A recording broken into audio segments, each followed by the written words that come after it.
Hi, I'm Dr. Michelle Garvin, Director of Clinical and Sports Psychology here at the University of Maryland.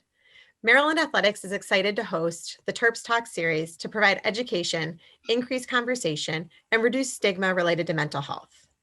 Today, I'm here with a panel of mental health professionals to discuss mental health in general, as well as signs and symptoms to look out for in yourself and others. Right now, I'd like to take some time to let our guests introduce themselves. Right. So my name is Dr. Adam Unizai. I am a psychiatrist. I also serve as the Assistant Director of the Health Center for Behavioral Health. Hi, I'm Karen Hennessy. I'm a psychiatric nurse practitioner, and I work in the Behavioral Health Center that's on the second floor of the Student Health Center. Hi, I'm Shayna Jones. I'm a therapist within the athletic department on campus. Well, thank you all for being here with us this morning, and we're just going to jump right into some questions. So a lot of times when we hear the term mental health, we automatically think that something's wrong or something needs to be fixed. I was wondering if you all could define mental health and discuss variations and what it might mean to be mentally healthy. Yeah, I mean, I'll start with that because I think I think in that question, there lies some kind of hint at why we ask the question, which is, I think anything associated with mental health, it connotes kind of some stigma. And I would, point out that, other things that have to do with health don't often, produce that kind of a question. So when we talk about women's health, or we talk about occupational health, fitness and health, health and fitness, I don't think we would have that same kind of feeling of, is there something wrong or that needs to be fixed? And so I think that's just an interesting kind of thing to think about to begin with. But again, I think that there's a spectrum, and if you have some mild anxiety and that's just there, it may not need to be fixed any more than if you have like a sprained ankle and that you can't function. If it becomes that you can't function, then that may need to be fixed. But if it's something that's mild, not everything needs to be fixed. It's just kind of a spectrum thing. That's the way I see it. I appreciate Adam bringing out the relation between like physical health and then mental health, because just like we might go see a doctor if we're very ill, we're also going to do things to preserve our physical health, which might be like working out or eating a healthy diet. And the same thing can be done with mental health. We can do things to preserve that for ourselves, which might look like self-care, or it also might look like also eating a healthy diet. So when I think of mental health, I'm really thinking of like, what are my emotional needs or my social needs? Because we all have this inherent need to feel safe and feel connected to others. So that's really what I'm thinking about when I'm thinking of my mental health. I think I definitely see mental health as a continuum. As Shayna pointed out, I see it as definitely a state of positive mind and body, our psychological, emotional, and our social state. I think on one end of the continuum is when, our mental health is strong and we're resilient and we can, kind of face the challenges that life brings to us in a positive way. To the other end of the spectrum, where we're not able to do that, and it affects our ability to function and to live our life as normal. And I think most of the time we're somewhere in the middle. I think there's always varying situations that come along where we might be at one end or the other. I think whatnot, but I see mental health definitely as a continuum. I think you all mentioned this continuum and this spectrum and likened it to our physical health too, where we can follow along a continuum and a spectrum there.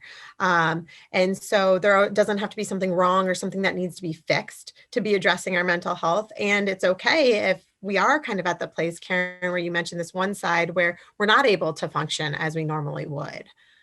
And that leads me to the question of like, what are some things that I can look out for in myself and others to suggest that maybe I'm falling toward that end of the spectrum where functioning is starting to be impaired and maybe I really do need to seek out support? I think that we all know that we all have, life has a lot of ups and downs, a lot of challenges. Okay.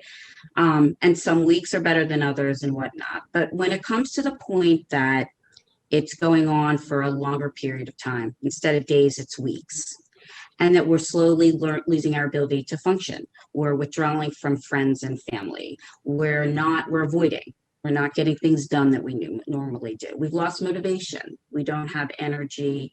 We're tired all the time, don't want to get out of bed. So when it becomes problematic to the point that it's interfering with our life to a problematic degree, then I think that it's crossed that line where it needs to be addressed and someone needs to maybe ask for help.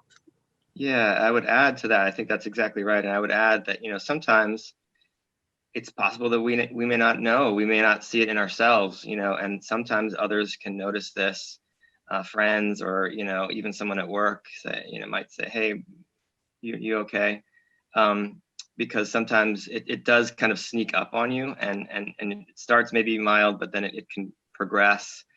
And I think so everybody should be aware of it, aware of what's going on in your world, in your life. And so thinking about this idea of like maybe it's impairing our functioning, and Karen, you mentioned a couple of specific examples of withdrawing, low motivation, not wanting to get out of bed. And Adam, you pointed out that it might be easier for others to see it in us than it is for us to see it. And so what if we do have a family member or friend that we think might be struggling or might be falling into this realm where they could really seek support? How can we support our family and friends, and how can we identify this in them? So one really big thing that you can do to support your friends or your loved ones is making sure that they still have that opportunity for connection and making sure that they still know and have a space where they can be themselves. And so that might look as simple as you saying something like, hey, I'm really struggling with this pandemic. How are you doing? Or even inviting them out for a walk if that feels safe to you both. So really making sure that you can still be there in a space for connection and making sure that need doesn't fall off for them. Yeah, I agree with Shayna. And I would say also just to kind of go from there, like I think to pay attention, to be aware, and to listen. Often I think we try to fix things and say, oh, it's going to be okay, you're going to be fine, which is good. I'm not saying it's bad to say, you want to reassure people, but I think you really need to be aware and listen. And sometimes when we try to fix things, we kind of block a dialogue or prevent, kind of someone from reaching out. So I think listening, being aware, and kind of being open to just hear what someone might have to say is important. I think it's also really helpful to just simply ask someone, what can I do to help? Because it's going to be different for every person. What might alleviate some of their stress, change their mood and whatnot. And then definitely what Adam and Shayna said in terms of listening, connection, and to do that in a really non-judgmental way. I think that obviously you probably talked about that with the whole stigma, but I think that's the biggest reason people don't share what's going on, because they're afraid of being judged. And so really providing a space for people to talk with that non-judgmental approach, not trying to fix their problems, but just trying to hear what they have to say and give them the room to do that. I wonder about so what if you're not a mental health professional and you're providing the space and being non-judgmental, but you really feel like it's kind of beyond your ability to help where they're at? How can you get someone connected with additional support, or when might you want to take that step? How do you know that that's kind of the best step to take?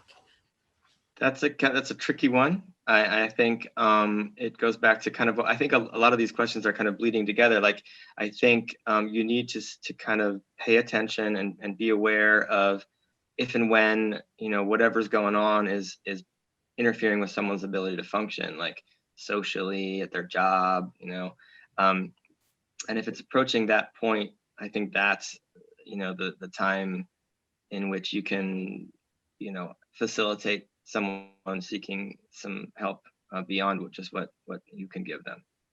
I think it's also important to notice changes within ourselves. So if you're talking to your friend or your loved one and you really notice that after you leave them, your thoughts are still with them, or it's kind of inhibiting your ability to function because you are so worried about them, I think that's also a great time that you can reach out to additional support to help them. And that may look like you gathering resources for them, but I think like a person has to be ready and want to start therapy in order for that to move forward. But as something that you can do is find that resource for them.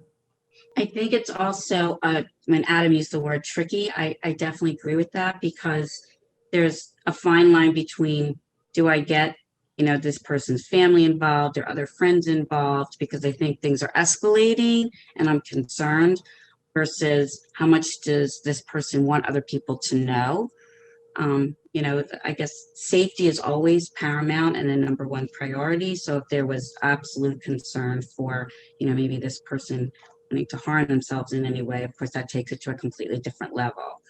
But it's hard to know that point sometimes when you want to gather other people and get them out, because the person may not want that. And so you mentioned this can be tricky, right? It's hard to know. And you each kind of presented a couple different points and ideas. The idea that if it's truly interfering with their daily life, it's probably best to get a professional involved. And Shayna, you mentioned if it's really, if your friends or family members' concerns are weighing on you and you're feeling like you're carrying a lot of their problems, it might be helpful for both of you to get them connected. And Karen, you mentioned one way to do that is to get other people involved, other family members, other friends involved in the conversation to help support them and maybe even get them to the point where they're ready to seek professional help. Mm-hmm. And Shayna, you mentioned providing them with resources for getting professional help. And I think a lot of people might not know where to start. And so if you're watching this and you're asking yourself that question, we're actually putting together a resource page. It's umterps.com/Terps Talk. And there'll be plenty of different national and local organizations that can help connect you with providers in your area. So that can be one place that you can check out for resources. And so thinking about this and also thinking about going back to the physical health, when we're talking about getting people support, we can go back to that parallel, right? If someone has a cut on their arm, you could help support them by getting them a Band-Aid and putting it on. Now, if that cut gets really big, it's more easily identifiable when to get them to professional help. You're not going to take on a role that's outside of your ability. So thinking about that mental health piece too, it's tricky because there's not a visible injury always that you can see. And so thinking about this general concept of mental health and signs and symptoms and how to know when to get connected, I wonder if you all have any additional thoughts or ideas that you want to share. One thing I think that's been particularly helpful for me throughout the pandemic is I've been using the Calm app. And so getting really into meditation and giving myself a space throughout the day that's just mine, in a way kind of from everything else that's going on. We're all living through this pandemic and it's kind of all consuming at times, but having that 10 minutes or 20 minutes that's just to myself has really been helpful for me. And I think, yeah, I agree. And I think this is a place where the physical and mental kind of come together. Sleep is so important, and staying active, vitamin D, all these things that we can do, with our physical kind of health that affects our emotional health, is important to keep doing, especially during these times. Yeah, I think we underestimate how much the lack of movement and getting outside right now has affected us. So reminding people that, hey, this is more important than ever right now. And it's important we make time for it. And so kind of going back to the basics in a bit too, making sure you're getting the sleep, the physical activity, the nutrition, all of these things that are good for our physical health, Adam, like you said, are really beneficial for our emotional health as well. And Shayna, you hit upon self-care. Take some time for yourself, whether it's 5-10 minutes or an hour a day where you're doing something that really energizes you. And so finding out what that is and making sure that you're working that in. Great. Well, I thank you all for taking the time to be here today. This has been a wonderful conversation, and we really appreciate your expertise and insight into this topic. And thanks for getting this conversation going. Thank Thanks, you. Michelle.